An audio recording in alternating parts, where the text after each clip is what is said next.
Sarva Vedanta Saram Hi Srimad Bhagavatam Isate Tadrasamrita Triptasya Nanyatra Syadrati Kvachit. The Srimad Bhagavatam is the essence of all the Vedanta, and taking or relishing the Srimad Bhagavatam will make you lose taste for everything else. So that verse ties into the third verse of the Bhagavatam, which is also important, and the second verse of the Bhagavatam, which also connects to the Vedanta. So we'll just describe that in brief. The third verse of Bhagavatam, which we should learn, if we don't know already, Nigama kalpataror galitam phalam sukamukadamrita drava samyitam pibata bhagavatam rasamalayam muhurahorasika bhuvi babuka. Saying the same thing. If you taste the sweetness of the Srimad Bhagavatam, then you lose taste for everything else. Even liberated souls are constantly relishing the Srimad Bhagavatam. That shows you how wonderful the Bhagavatam is, that even those who are beyond samsara, beyond matter, they're themselves relishing the Bhagavatam. And it's the nigama kalpatoror galitam phalam, the ripened fruit, phalam. Galitam means it's fully ripened, fully matured, and fully sweet. It's described as no skin, no seed, only nectar, right? Of the nigamas. The nigamas means the Vedic literature. And that's why it's also connected to the Vedanta. That's why Vedanta is also part of the nigamas. So the Vedanta and the Bhagavatam are, in this way, intertwined, right? So now we'll go to the first sutra. Okay, I think we can memorize this one today. We probably already all know it. Okay, Athato Brahma Jigyasaha. Right? Athato Brahma Jigyasaha. Athato. So actually, Athato is actually two words, but it's combined. Right? Athato means now. Athato, therefore. So obviously, you can see already that it's sutra. It's very succinct because it's like starting now, therefore. It's almost like a lot of things have already been said, but now, therefore, we're going to talk about this, right? Otherwise, who would start like a book saying, once upon a time or something? That's how you start a book. But who starts a book saying, now, therefore, we shall discuss about the absolute truth? So already there's a huge amount of like backstory that we won't fill in entirely, but a little bit of filling in again, because we have to. If we're gonna, what is the meaning of now, therefore? Why do they say now, therefore in the beginning of Vedanta Sutra? So it leads us again back to the idea of Veda and Anta. Why is it the end of all knowledge? Because before we enter into Vedanta, we've already gone over so much ground in our human journey. And this is actually what I really want to talk about today, which is, I think is pretty interesting. So Krishna told Arjuna, Traigunya Vishaya Veda, rise above the main topics of the Vedas, because they're mostly dealing with those who are enamored with material existence, having lost understanding of their real sense of self and become what you would say possessed by or plagued by the material energy. They've entered into Maya, entered into illusion. Like obviously a parallel that people would identify with is the Matrix. If you're in the Matrix, you're trying to enjoy in the Matrix, but you've become lost to the real nature of reality. So it's for those who, the Veda is there as a very gradual way of helping people raise themselves to the proper human platform of life, meaning becoming above animals, becoming somewhat moral, ethical, good to their neighbors, philanthropic. And by doing that, you get enough sukriti, vegetarian. Purity was saying today, become a vegetarian, then soon after you can become interested in kirtan and bhakti. But there's basic platform that needs to be set. So the Vedas are helping people gradually advance. But ultimately, if you are ready to take the next step, then you have to be able to give that aside. Because mostly they're dealing with dharma, artha, kama, moksha. Material goals of human life.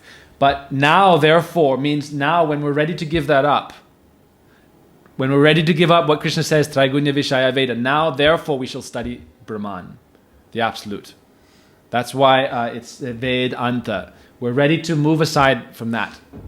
Why are we ready to move aside from that? It's described that consciousness goes through different states of evolution.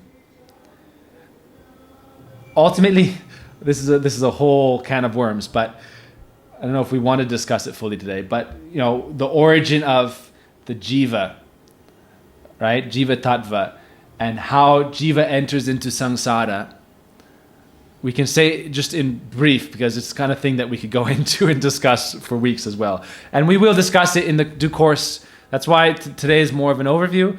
We will discuss it in due course, jiva tattva. But basically the idea is that when the jiva is entering into samsara, material existence, then it's coming from the Tatastha region. We'll put that aside for now, okay? Now we're inside material existence. We are here now. So the Vedic literature teaches that consciousness goes through different stages of evolution once it's entered samsara. Now, when we're outside samsara, it's decided that we come from a Tatastha region, which means the marginal place between matter and spirit. But the problem is that we oscillate. We can oscillate between the two, and if we become more engrossed in matter, we become into lower states of consciousness, and then it can drag you down. Like a mundane example is I was hearing someone talking about YouTube algorithms. If you become unfavored by the algorithm, you tend to go lower and lower and lower, rank lower and lower and lower, right?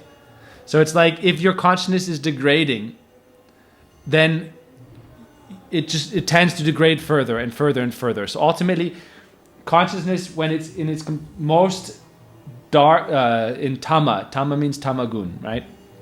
Ignorance. Then it's called stunted consciousness. And that's in animal species of life. And so when the jiva soul enters into the animalistic species of life, then that time we don't have capacity for higher consciousness. We're very limited. We're just following. At that time, we're completely on the machine of material nature. Krishna says in the Gita, Yantra Rudrani Maya, that the living entities are on the machine of material nature and like on a conveyor belt, moving around in cycles. And so that's why it's described that there are 8,400,000 species of life. In the Vedic tradition, it's described that there are 84 lakh. Lakh is 100,000, so 8,400,000 species. And you start from stunted consciousness and you gradually evolve up on that conveyor belt or the Ferris wheel of consciousness in samsara. And so you described stunted consciousness means generally aquatic, the lowest level. They're described to be the most in ignorance. Gradually, you come to the land, and from aquatic to reptilian, amphibian.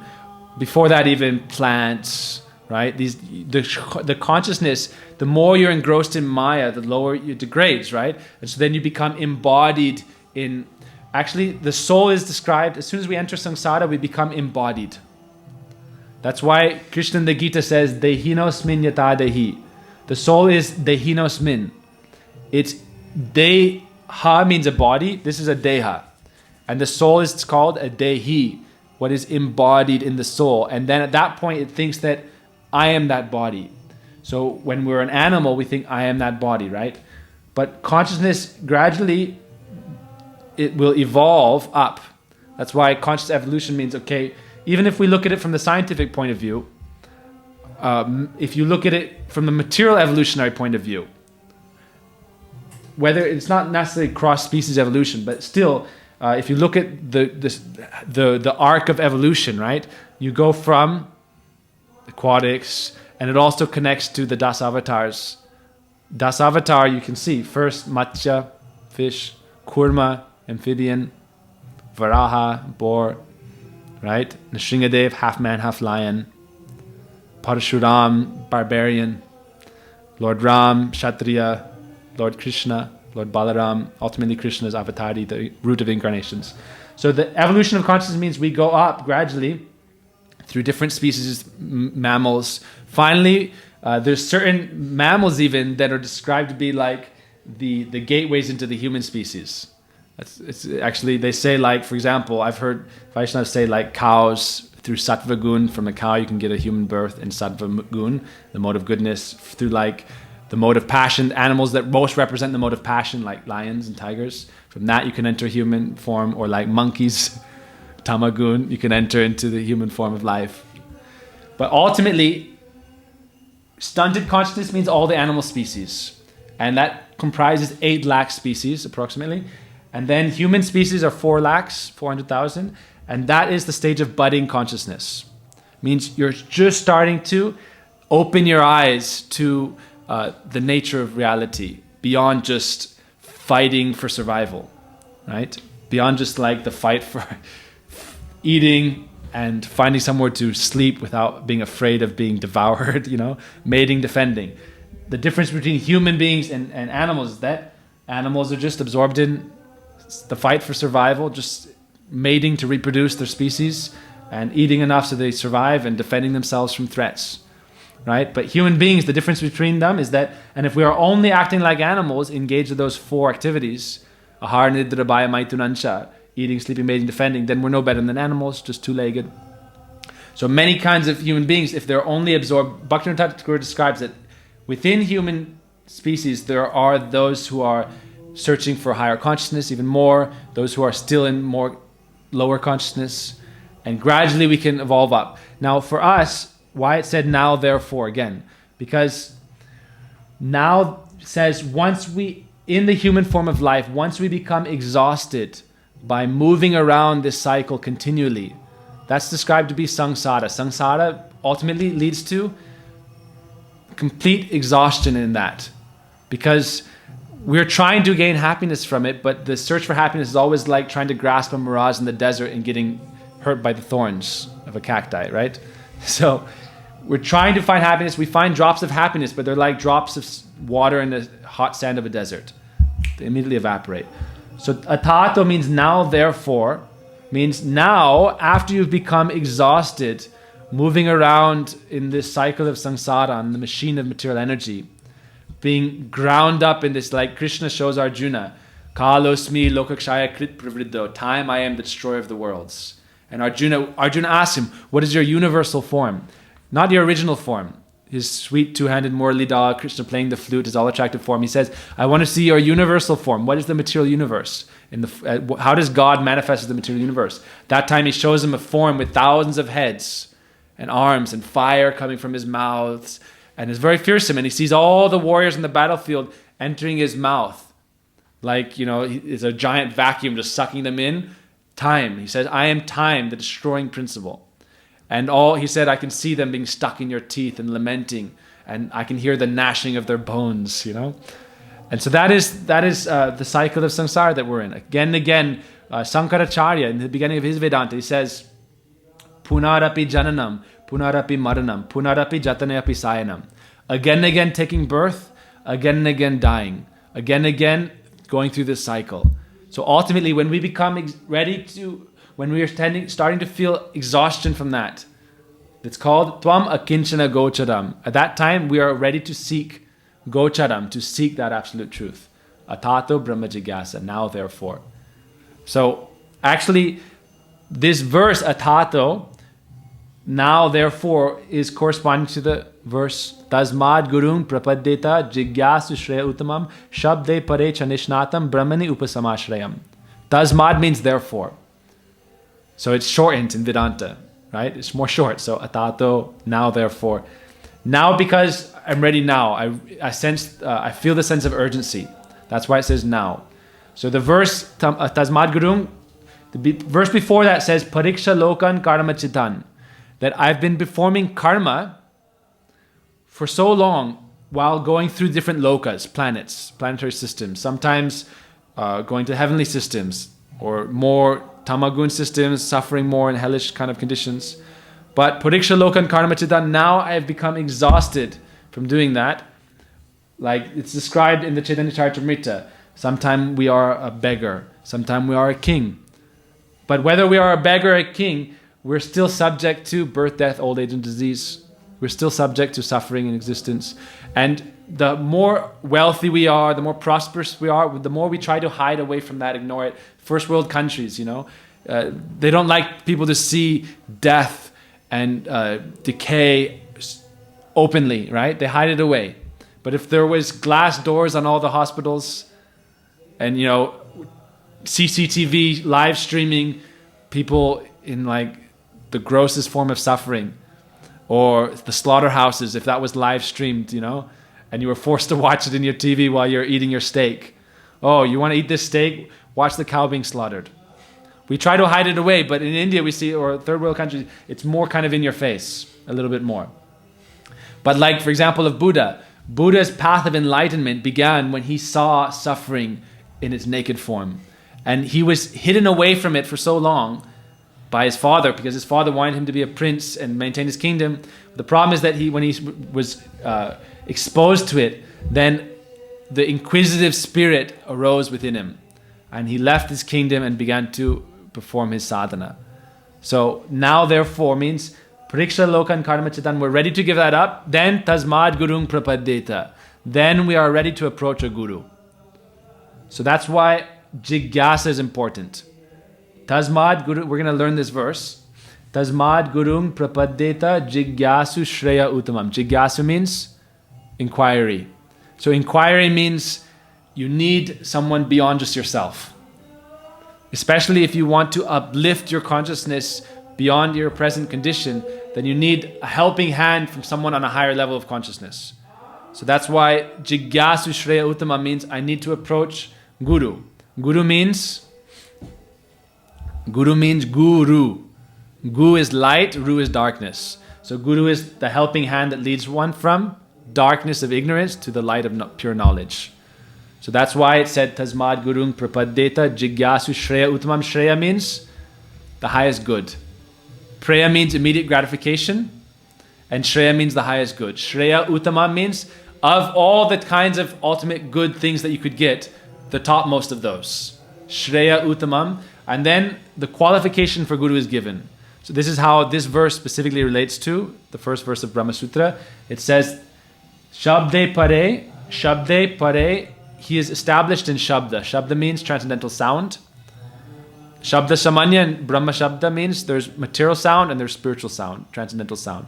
So real Guru is established in transcendental sound. Shabde Pare, the transcendental sound is non-different from the absolute truth itself. That's why the last verse of Vedanta Sutra says, Anavriti Shabdat. Again and again, take shelter of transcendental sound, Shabda. That's why Harikatha is so important. Because it's bathing our consciousness in transcendental sound. Kirtan is so important. Bathing our consciousness in transcendental sound. But Shabda, transcendental sound, is very important because it says, Atashi Krishna Namadi Nabhavid Grayam Indriya Sevan Mukhi Jivado Swayameva Spuratyada. Krishna Nam is transcendental sound, but when our senses are covered by matter and ignorance, then we are not able to cross through that veil of matter to reach transcendence. So therefore, taking shelter of a transcendental guru is the way to be led out of that lower state of consciousness into the fully blossomed self-consciousness. And in human life, you can go from budding consciousness to fully blossomed consciousness. That's why it's again said, take shelter of Guru. And what's the most, like when Gurudev would give any lecture, Gurudev would first pray with this verse to Guru. That also corresponds to the same topic, right? Om Agyana Timirandasya Gyananjana Shalakaya Chakshuran Militam Jena Tasmai Shri Guru Venama. I take shelter of Shri Guru, who is leading me out of darkness of ignorance. Agyana means ignorance. Timirandasya, the deep darkness of ignorance. Gyananjana means pure knowledge. He's cutting out the cataract of ignorance that is a veil over my vision, that is stopping me from seeing things clearly, right? Gyananjana Shalakaya. Shalakaya means a tool. Like a surgeon will use a tool to remove a cataract. So in that verse, Oma Gyana Timirandasya Gyananjana Shalakaya means Guru takes that scalpel to remove the cataract of ignorance and to bring you into the light of pure knowledge. Therefore we pray, Tasmai Shri Guruve Namaha. So that's why Atato Brahma Jigyasa means if we want to inquire immediately, therefore is saying why. Right? Therefore means why we're doing something. So therefore is Pariksha Lokan Karma Chitan. Because material life in samsara is ultimately unsatisfactory. We cannot gain real satisfaction. The reason we can't gain real satisfaction in this world is because it's actually Krishna or God makes it so that we cannot, it's not that he makes it, but we cannot be fully satisfied in this world because there is a higher potential of the soul beyond the scope of material bondage.